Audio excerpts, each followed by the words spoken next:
مسلم league نون کے رہنما خواجہ سعد رفیق نے کہا کہ تحریک انصاف فوجی قیادت سے براہ راست مذاکرات شوق سے کرے، لیکن جو سول بالادستی کا ڈرامہ رچایا ہوا ہے پھر اس سے نکل جائیں۔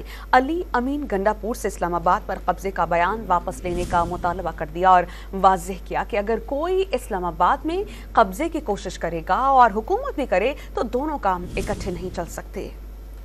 پی ٹی آئی نے دھمکیاں بھی دی ہیں، ماضی میں حملے بھی کیے ہیں۔ 9 مئی تک بات جا پہنچی ہے، 9 مئی سے بات جیلوں تک چلی گئی ہے۔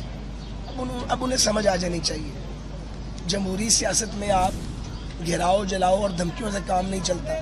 ان کا بھی کام نہیں چلا، جو وہ چاہتے تھے کوئی ایک چیز بھی ان کی پوری نہیں ہوئی۔ تو گنڈا پور صاحب کو اپنا بیان واپس لینا چاہیے۔ اگر کوئی اسلام آباد پہ قبضے کی یا چڑھائی کی کوشش کرے گا اور وہ چاہے گا کہ وہ حکومت بھی کرے تو یہ دونوں کام اکٹھے نہیں چل سکیں گے۔